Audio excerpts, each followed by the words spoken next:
Waouh! Mesdames et messieurs, bonjour et bienvenue sur Scoban. On ne cesse de tous s'abonner. Si vous n'êtes pas abonné, allez-y. Abonnez-vous et activez la cloche pour ne pas manquer nos prochaines vidéos.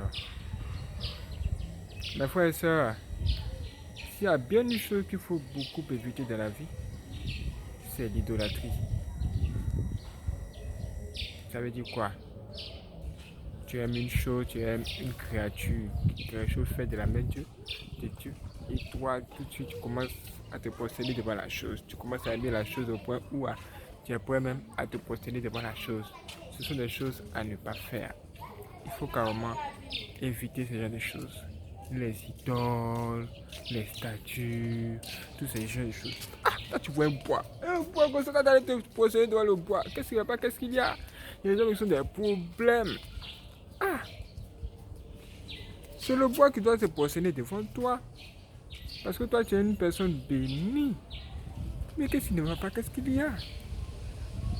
Si nous vous disons toutes ces choses, mes frères et sœurs, c'est parce qu'il y a une autre histoire à vous raconter. Et cette histoire-là risque de ne pas vous plaire. Mais nous devons vous dire la vérité ici quand même. Il faut que ne serait-ce qu'une seule personne dise la vérité. Ah, mes frères et sœurs. Ah, mes frères et sœurs. Si vous pensez que ce n'est pas possible, c'est possible. Il existe des sectes. Il existe des pouvoirs. Il existe la magie. Il y a des pouvoirs occultes dans notre monde. Il y a des choses que vous ne pouvez pas comprendre facilement. Il y a des choses qui vont dans l'au-delà de votre pensée. Des choses que vous ne pouvez pas digérer facilement. Si on ne vous a pas parlé, vous allez penser que c'est de la blague. Vous savez que le diable, c'est un chasseur. Le diable, il cherche à dévorer les gens. Et il ne dévore pas la chair seulement. Il dévore les âmes, c'est ce qui l'intéresse. Parce qu'il veut conduire beaucoup d'âmes avec lui là où personne ne veut aller. L'enfer. C'est cette histoire. Nous allons voir un homme. Un homme qui est entré dans des choses terribles à un moment de sa vie. En fait, ce dernier-là traversait des difficultés. Et il traversait tellement de difficultés qu'il ne savait pas quoi faire pour s'en sortir. Voici qu'un jour, il va recevoir une information. Ça part toujours de là, l'information. Mais ce n'est pas une bonne information. Et cette information lui disait qu'il pouvait juste rentrer dans un endroit, voir un marabout ou une personne pour un rituel. Et après ce rituel, tous ses problèmes financiers seraient résolus. En fait, il avait des problèmes dans son entreprise. Il avait tas de problèmes qu'on ne peut pas tout citer ici, mais il traversait des moments vraiment difficiles. Il avait besoin d'aide, il avait besoin de s'en sortir. Mais que Dieu va-t-il faire quand les gens cherchent tout et ils sont bloqués? Au lieu d'aller chercher Dieu, bizarrement, on ne sait pas ce qui se passe dans la tête, il faut chercher le diable d'abord. Les gens même sont décidément plus attirés vers le mal que le bien. Les gens sont attirés vers les choses surnaturelles, les choses vraiment surnaturelles, impossibles. Et c'est exactement ce qui s'est passé avec ce dernier-là. Et voici qu'il est entré maintenant dans une secte. Arrivé là-bas, ils lui ont dit qu'il va falloir faire un sacrifice. Et le sacrifice qu'il va devoir faire, ce serait de donner quelqu'un.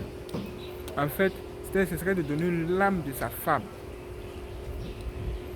Lui, il a pensé que c'était il a pensé même que c'était de la blague. C'est bien sûr, ce qui s'est passé là-bas, il nous a bien expliqué.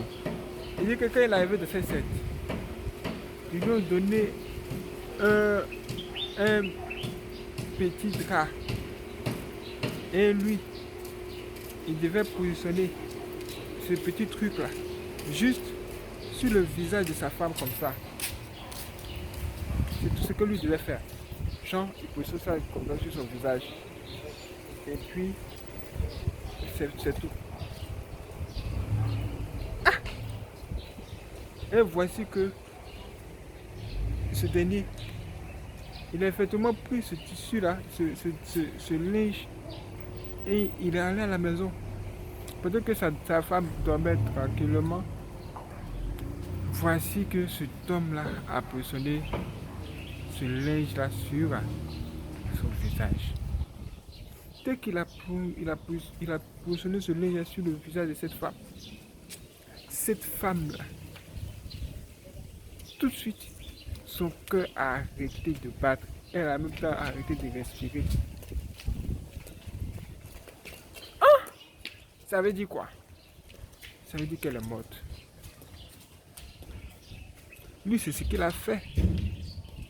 Et quelques temps plus tard, il est retourné donner ce linge-là à cette confrérie où il venait d'entrer.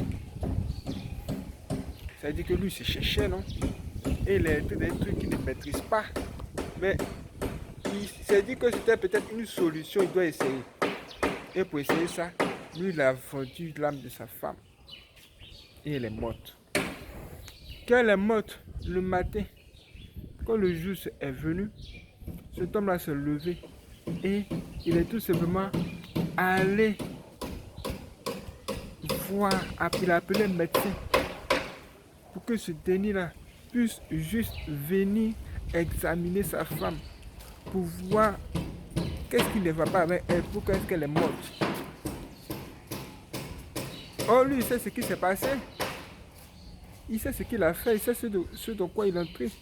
Mais il a quand même appelé les médecins pour qu'ils puissent juste venir voir. Juste pour venir voir ce qui s'est passé et pourquoi elle est morte. Et eux aussi, ils ont fait le même diagnostic. Ils ont vu qu'effectivement, le cœur de cette femme s'était arrêté. Ça veut dire qu'elle était maintenant morte. Et voici qu'elle est décédée. Quand la femme est décédée, il a continué à vivre. Mais avant, il lui a offert des funérailles de ouf. Des funérailles extraordinaires. Même son caveau, sa tombe là, c'était conçu en or précieux. Ah! Tout était conçu en or précieux. Tout était tellement bien organisé. Ils ont fait quelque chose de waouh pour lui. Quelque chose de ouf pour lui. Ou plutôt pour elle. Il a bien enterré la femme là. Ou du moins il a enterré dignement. Mais dans son esprit, il savait que c'était lui qui avait tué la femme. Et elle a continué à vivre, il a commencé à vivre, des années ont commencé à s'écouler. Il ne pouvait même pas se rendre compte que, ou encore ça, il ne pouvait pas s'attendre à ce qu'il a fait là, ça tourne mal un jour. Et là où il s'attendait le moins là, c'est ce jour-là, son fils préféré est mort.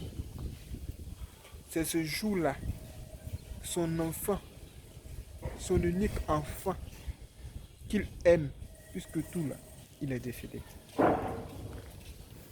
Quand l'enfant est décédé net, il a été touché, grandement touché. Ce jour-là, il a pleuré, même plus pleuré que pleurer. Mais c'était fini. L'enfant était déjà mort. Maintenant que l'enfant est mort, voici des trucs bizarres vont commencer à se produire sous ses yeux. En fait, il va commencer à voir l'esprit de sa femme apparaître maintenant, juste là devant lui. Il aimait sa femme. Mais pour réussir dans ce business, il a sacrifié. Toi, tu aimes une femme, tu l'aimes, mais tu la sacrifies quand même. Ça, c'est quel genre d'amour, ça? Tu dis que tu aimes quelqu'un, mais tu plais cette personne, c'est quel genre d'amour? Il y a tellement de choses à dire de cette histoire, mais nous allons vous raconter cette histoire-là d'abord. Ah! Et voici comment il a commencé à voir sa femme qu'il a tuée. Et sa femme apparaissait partout.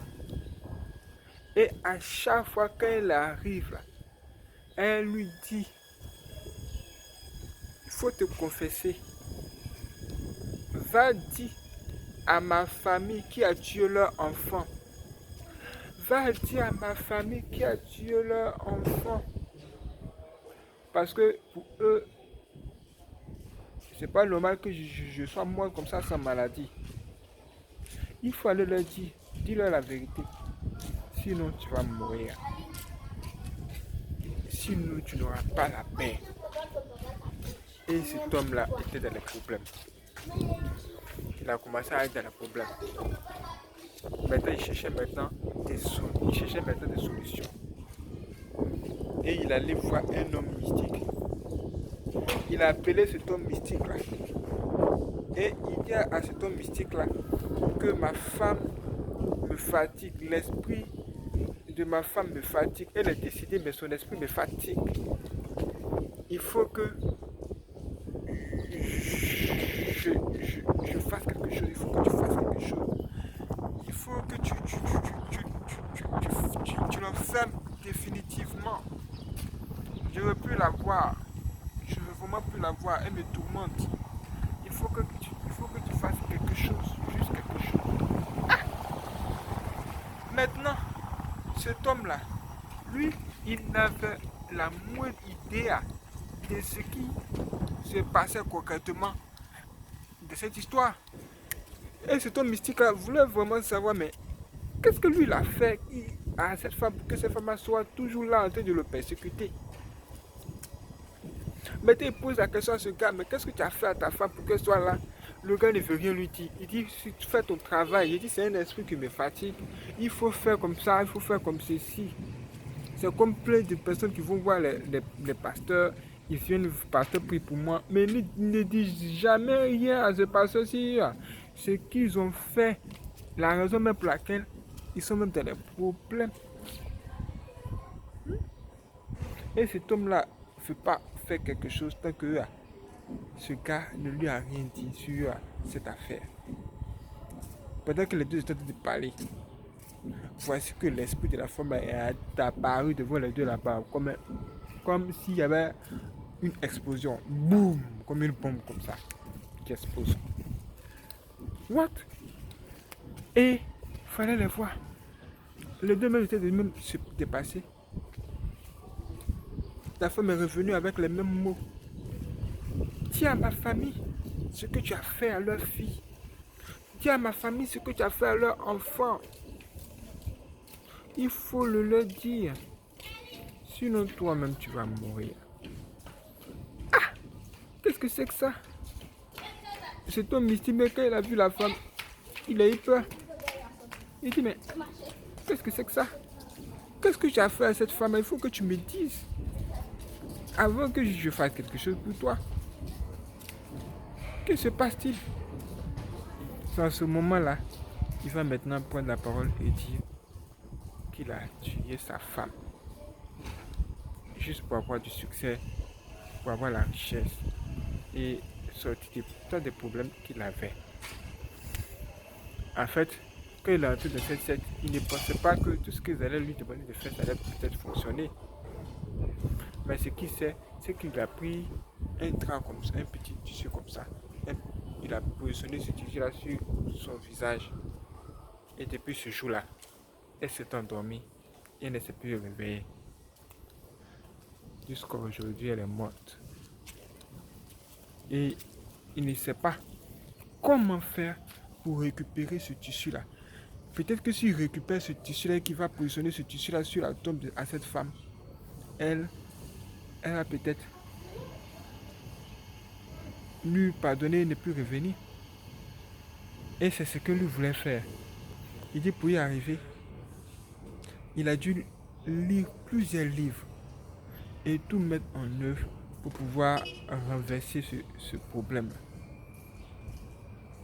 Quand il parlait ici, là, cet homme mystique lui a dit, toi tu es allé à l'école, peut-être là-bas 1 plus 1 est égal à 2. Mais dans l'occultisme de la magie, là-bas 1 plus 1 n'est pas égal à 2. Fais très attention. Là où tu allais faire le truc là, le deal où tu allais faire, où c'est là même dans le 7 où tu es entré là. Il faut me ramener là-bas afin qu'on puisse juste voir, je puisse juste voir le gars afin qu'on puisse faire quelque chose pour toi. Sinon, ce ne serait pas possible. Il dit franchement, pour y aller, il faut que nous attendions 14 mois. Or, la femme, elle apparaît sans cesse ici. Elle ne fait qu'apparaître. Moi, je ne veux pas mourir. S'il te plaît, fais quelque chose. Je veux juste la paix. Je suis prêt à payer n'importe quoi. N'importe quoi. J'ai de l'argent. Je peux tout te donner. Mais juste, fais ce que tu dois faire pour que son esprit ne réapparaisse plus. Voici le problème dans lequel cet homme était. Voici son problème. Et ce problème était devenu tellement sérieux que finalement, l'esprit de la femme là a tué cet homme mystique qui était venu pointer son mari. Et elle a finalement tué son mari. Maintenant, son mari s'était remarié à une autre femme. Non, cet homme mystique elle était marié à sa femme. Et ça s'est passé dans leur maison. Et lui aussi, elle arrive et elle trouve son mari qui est mort juste là dans le salon. Ah, qu'est-ce qui a tué mon mari? Elle aussi, elle est très pleurée parce que son mari est mort. Et elle ne sait pas de quoi son mari est mort. Elle n'a aucune idée que l'homme qu'elle a épousé depuis des années là, c'est un ritualiste. Il a des pouvoirs occultes. Et avec ces pouvoirs-là, il est capable même de déplacer même la terre pour l'amener quelque part. Elle n'est pas au courant. Tu es marié à un homme et tu ne sais pas son état d'âme. Si toi-même tu ne fais pas ce risque de te sacrifier. C'est pourquoi il est très important de savoir ceux avec qui nous sommes mariés. Il faut savoir avec qui tu es marié. Qui est l'homme avec qui tu es marié? Qui est la femme avec qui tu es marié? Tu es marié là. Qui tu as épousé? Tu ne sais même pas. Et tu es là comme ça, juste là comme ça. Les gens sont là juste comme ça, comme si la vie c'était un jeu. Mais frère, ça nous devons faire attention. Tout ce que nous sommes en train de vous raconter ici, ça existe. Les gens sont entrés dans les pailles, dans les trucs, même ils ont été trompés. Il faut même prévenir que guérir. C'est pourquoi nous faisons cette vidéo pour prévenir que ce genre de choses ça existe. Si vous n'y croyez pas, ça existe. N'entrez pas dans de tels pièges. Que Dieu nous aide, mes frères et sœurs. Vous ne soyez fous. Quels que soient les problèmes qui vont vous arriver, cherchez Dieu. Cherchez Dieu d'abord. Cherchez Dieu. Soyez persévérants, soyez forts et courageux. Et vous verrez que avec Dieu, nous pourrons faire des espoirs. Prenez soin de vous. Merci pas.